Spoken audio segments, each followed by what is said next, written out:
Bab 12 Istriku. Susah payah Alia menelan ludah tatkala mendengar ucapan Bagaskara yang mengatakan untuk tidak pakai baju lebih dulu. Meski bibirnya memang selancang itu, tapi pada kenyataannya saat Bagas sudah mengimbangi, dia ketar-ketir juga. Bahkan, belum 1 menit pasca pintu tertutup, tubuh Alia sudah terasa lemas, letih dan lesu. Dia terduduk di tepian tempat tidur. Alia menggigit bibir dan mengelus dada demi menahan jantung yang seperti hendak keluar dari sana. Jangan pakai baju, Kak Bagas nggak salah ngomong, kan barusan. Alia bertanya pelan, lebih kepada dirinya sendiri dan jujur dia akui, yang dia rasakan kini bercampur jadi satu. Entah itu malu, bahagia dan tentunya perasaan tersebut membuatnya salah tingkah. Alia tidak bisa diam. Belum apa-apa tubuhnya sudah berkeringat lagi. Keringat sebesar biji jagung saking gugupnya wanita itu. Dia menunggu dengan degup jantung yang makin tak karu-karuan, melirik ke arah pintu yang tak kunjung terbuka dari luar. Dalam hati Alia bertanya, juga menerka kira-kira apa yang Bagaskara bicarakan bersama Rajendra di luar. Ingin turut serta, tapi keadaannya begini dan tidak mungkin dia sampai hati keluar dalam keadaan nyaris bugil begini. Ya sudahlah, tunggu aja, nggak mungkin berjam-jam, kan ngobrolnya. Begitu putus Alia hingga dia memutuskan untuk sabar menunggu dengan handuk yang tetap melilit di tubuhnya. Sebisa mungkin Alia berprasangka baik, bisa jadi kakak adik itu hanya membicarakan hal yang tak begitu penting sebenarnya. Dan, jauh dari dugaan Alia, yang kini Bagas serta Rajendra bicarakan sangat amat penting, bahkan bisa dibilang penting sekali. Hal itu terbukti dari kerutan serius di dahi Bagaskara. Tidak mungkin jika pembicaraan yang mereka bahas hanya sekadar candaan biasa. Kau bercanda. Bagaskara memastikan sekali lagi, dia masih tidak begitu percaya dengan kata-kata yang diucapkan adiknya. Selain pada Aruni, aku tidak suka bercanda. Kakak tahu sendiri, kan? Diam, Bagaskara hanya mengerjap pelan sembari berusaha memahami perkataan adiknya. Beberapa lembar foto di tangannya juga tidak segera Bagas lepaskan, masih begitu erat di genggaman. Tapi bagaimana bisa, Jendra? Bukankah masih lama bebasnya? Itu dia, aku juga sedang mencari tahu kira-kira siapa yang bisa membuat tua bangka itu bebas, ucap Rajendra disertai helaan napas panjang. Mereka tengah menjalani obrolan paling serius. Pembahasan terkait ayah tirinya yang diketahui masih di penjara ternyata sudah berkeliaran dan seseorang mengirimkan itu pada Rajendra. Yang kirim foto ini siapa? Mahen, dia yang lihat. Cuma sempat foto, karena tua bangka itu cukup jauh dari jangkauannya, untung saja kamera Mahendra canggih. Kembali terdiam, Bagaskara menghela napas panjang dengan tatapan yang masih terus tertuju ke foto itu. Berkali-kali dia bertanya, bagaimana bisa keadaannya menjadi begini? Ayah tiri mereka yang sudah terpenjara selama 6 tahun bisa bebas, atau sebenarnya lebih tepat dikatakan melarikan diri karena sejauh yang mereka ketahui pria itu harusnya mendekam seumur hidup. Kau sudah melaporkan ini ke pihak berwajib, Jendra. Maksudku sekadar memastikan kepada sipir atau semacamnya. Sudah, tapi belum mendapat jawaban dan seper. Dert. Belum selesai Rajendra bicara, ponselnya bergetar dan tepat di saat itu informasi yang dia tunggu-tunggu datang juga. Tanpa pikir panjang, Rajendra menerima panggilan tersebut dan mendengar secara serius. Di sisi lain, Bagaskara ikut menyimak dan memicingkan matanya demi bisa ikut mendengar. Apa? Ada yang memberikan jaminan? Mata Bagas seketika membulat sempurna tatkala mendengar pernyataan Rajendra. Dugaannya bahwa pria itu melarikan diri ternyata salah, karena ternyata seseorang justru menjamin kebebasannya. Baik, terima kasih. Cari tahu orangnya, Ray. Selesai, Rajendra mengakhiri panggilan tersebut dan kembali menatap serius ke arah kakaknya. Ada yang menjamin kebebasannya. Apa? Siapa yang berani melakukan itu? Rajendra. Dan, kenapa kita sama sekali tidak tahu tentang itu? Rajendra tidak menjawab, dia juga bingung jika ditanya karena selama bertahun-tahun dia juga tidak begitu peduli. Tahunya pria itu tengah mendekam di penjara dan tidak ada sedikit pun niat untuk menjenguknya. Satu-satunya kabar yang Rajendra tunggu tentang ayah tirinya hanya satu, kabar duka dan informasi terkait kematiannya, itu saja. Apa mungkin Dion? Dion? Iya, satu-satunya yang mungkin masih peduli pada tua bangka itu hanya Dion, anak kesayangannya, ucap Rajendra penuh penekanan. Hal itu terjadi karena Rajendra sangat yakin, tapi Bagaskara justru sebaliknya. Rasanya tidak. Kau tahu sendiri Dion selama 6 tahun ini bagaimana, Rajendra. Dari luarnya, dari dalam kita mana tahu. Yang tahu hanya dia dan menurutku, tidak ada salahnya kita selidiki, tanyakan langsung padanya. Lama berpikir, Bagaskara kemudian mengangguk pelan. Sembari menghela napas berat, Bagaskara beranjak berdiri. Tunggu di sini. Iya, aku tunggu. Dengan perasaan kacau dan sama sekali tidak tenang, Bagaskara bersedia untuk mencari tahu tentang hal ini. Akan tetapi, sebelum itu dia memilih untuk ke kamar lebih dulu mengingat Alia dia minta menunggu. Langkah kakinya perlahan membawa ke kamar dan saat membuka pintu kamar, Alia masih duduk manis di tepian tempat tidur dengan penampilan yang masih sama seperti saat Bagas tinggalkan. Dia benar-benar menunggu. Bagaskara bergumam dalam hati, senyum hangat terbit di wajah tampannya. Sudah. Alia beranjak berdiri, menyambut sang suami yang sudah membuatnya menunggu sampai ngantuk sejak tadi. Belum, aku harus pergi. Kamu tunggu di sini, ucap Bagas seketika membuat wajah Alia berubah drastis.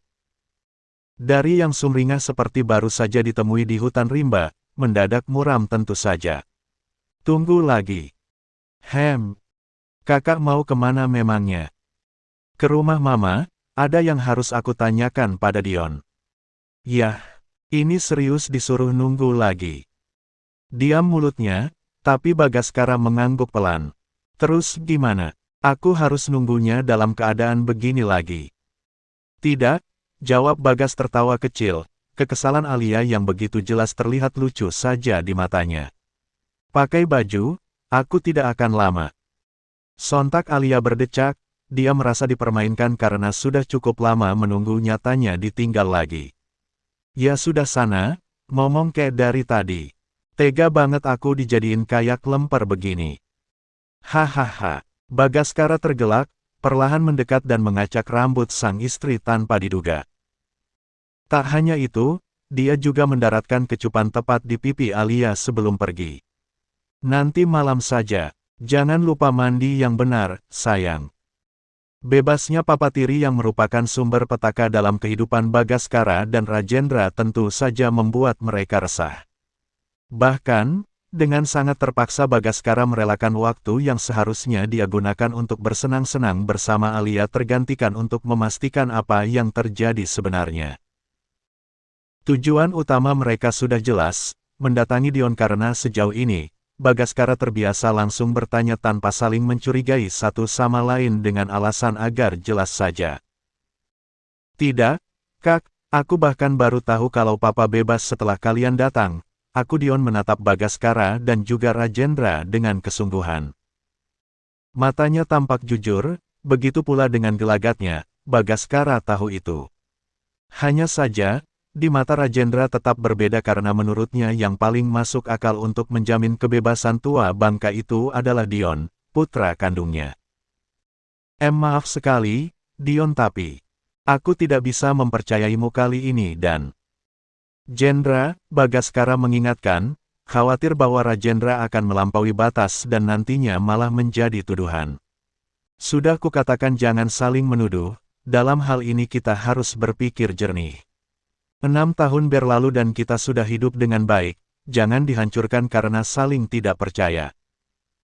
Benar, Jendra, timpal Dion cepat, dia setuju akan ucapan yang dilayangkan oleh kakaknya. Mungkin benar, aku punya kesalahan di masa lalu. Tidak salah jika kau menuduhku, tapi sejak Kak Bagas memberikanku kesempatan kedua, aku cukup tahu diri dan sejak hari itu pula aku mengabadikan diriku untuk Kak Bagas tenang saja. Dengan tulus Dion bicara, berharap tidak akan ada kesalahpahaman di antara mereka nantinya. Dan, tentang jaminan kebebasan itu sedikitpun aku tidak pernah terpikir, apalagi sampai kulakukan. Sekuat itu Dion berusaha menolak, tuduhan yang Rajendra layangkan sekalipun masuk akal tetap tidak bisa Dion terima, jujur saja.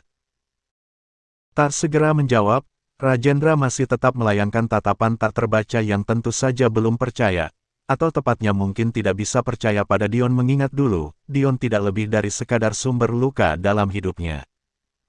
Dan, di tengah keheningan itu, primadona di rumah besar itu turun dengan wajah bingungnya. Senina, calon tersangka utama yang sudah mendapatkan tatapan tajam dari Rajendra. Jendra kenapa? Sakit mata? Atau terpesona? Tanya Senina setengah bercanda karena Rajendra sama sekali tidak melepaskan tatapan tajam itu darinya. Sontak yang punya nama memalingkan muka. Seleraku tidak serendah itu. Ih, mentang-mentang. Ini ada apa ngomong-ngomong? Kok rame? Senina mendekat, mengambil posisi duduk tepat di sisi Dion dan ikut melihat lembaran foto di atas meja. Detik demi detik berlalu, wajah Senina tampak berubah. Serius, keningnya juga berkerut dan berkali-kali dia memastikan siapa yang ada di foto itu. Ini maksudnya apa? Senina bertanya dan pertanyaan itu justru sekaligus menjadi jawaban bahwa dia sendiri tidak tahu apa-apa tentang itu.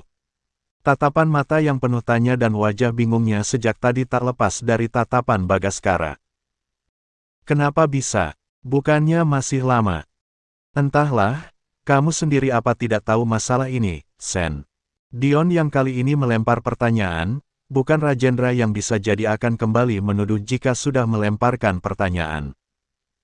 Tidak, masalah apa memangnya? Sejenak, Dion menarik napas panjang sebelum kemudian lanjut bicara. Jadi Rajendra tadi bilang, ada seseorang yang menjamin kebebasan Papa. Apa mungkin kamu menjamin kebebasan Papa? Senina bertanya sebelum kemudian tertawa kecil. Iya, jujur saja kalau iya. Jangan ditutup-tutupi karena Jendra menuduhku kalau tidak ditemukan juga siapa pelakunya. Aku Dion yang terang-terangan merasa tertekan karena Rajendra memang luar biasa mendominasi saat ini. Senina yang mendapat tuduhan dan seolah-olah harus mengaku itu seketika menyandarkan tubuhnya di sofa. Bahkan untuk menjenguknya saja aku tidak sudi. Apalagi buat bebasin, Dion. Mikirlah. Setelah Dion, Senina juga menolak dan untuk kali ini Rajendra terdiam membisu. Sama seperti Bagas, dia ikut memerhatikan gerak-gerik kedua anak kandung pria yang dia sebut tua bangka itu. Mereka sama-sama meyakinkan, dan masuk akal juga jika Senina kecewa karena dahulu, dia bahkan tidak dianggap penting saat terbaring di rumah sakit oleh ayahnya. Menurutku dalam situasi begini kita jangan saling tuduh-menuduh deh, Rajendra terutama. Senina menatap ke arah Rajendra yang memang sejak awal sudah menaruh kecurigaan pada mereka. Bukan menuduh, cuma memastikan karena yang paling mungkin itu kalian. Belum tentu, Jen. Loh belum tentu gimana? Kalian kan anak kandungnya, siapa lagi kalau bukan? Masuk akalkah kalau orang yang menjamin kebebasannya adalah tetangga sebelah? Ketegangan di sana terjadi, tapi Dion dan Senina tetap berusaha terlihat tenang menghadapi Rajendra yang memang sudah mengklaim mereka sebagai tersangka utama. Namun, di sisi lain Bagaskara masih bisa berpikir jernih karena memang dia tidak hidup lama dengan Rajendra, tapi Dion dan juga Senina. Mereka sama-sama dekat dan dahulu juga saling menyayangi layaknya kakak adik. Tidak, Jendra, aku berani bersumpah, memang aku tidak menjamin kebebasan Papa. Sama, Jen, aku juga tidak. Boleh tanya ke orang-orang di sana, aku bahkan tidak pernah jenguk loh. Keduanya tampak ketakutan, jelas saja khawatir karena Rajendra memang sudah jauh lebih berkuasa. Dan nyaris bersamaan dengan mereka yang kini membela diri, ponsel Rajendra berdering dan memperlihatkan seseorang menghubunginya di sana. Siapa? Tanya Senina penasaran, tapi tidak mendapat jawaban dari Rajendra yang tampaknya sedang fokus itu. Dia menerima panggilan tersebut, Mendengar dengan begitu fokus dan tepat di saat Ray memberikan informasi, tatapan Rajendra segera berpindah ke arah Dion dan juga Senina. Kau yakin bukan mereka? Tanya Rajendra, dan tentu saja yang dimaksud mereka adalah kedua saudara tirinya. Selang beberapa saat, masih hening yang berkuasa di antara mereka hingga Rajendra mengakhiri panggilan tersebut. Ya sudah, bukan, kata Ray. Pihak sana juga merahasiakan, dan ini agaknya lebih rumit dari yang kita bayangkan. Seketika itu, Dion dan Senina menghela napas lega, tapi juga panik setelahnya. Jadi menurutmu, apa mungkin musuh Kak Bagas? Bisa jadi, atau mungkin saja musuhku, balas Rajendra menatap Nanar tanpa arah. Dia melirik ke arah kakaknya dengan perasaan khawatir yang tiba-tiba saja menjelma. Aku pulang, Aruni menunggu. Segera Rajendra bangkit berdiri, firasatnya mendadak berubah dan Bagaskara juga ikut berdiri setelahnya. Kepergiannya yang begitu tiba-tiba membuat Dion dan Senina terkejut hingga berusaha menahan kepergian pria itu. Kakak mau kemana? Jangan pulang dulu, kita lanjutkan masalah yang tadi. Dengan sedikit tergesa, Bagaskara bersiap untuk pergi, bahkan sedikit berlari. Tidak bisa, besok-besok saja. Istriku juga menunggu di rumah. Bersambung.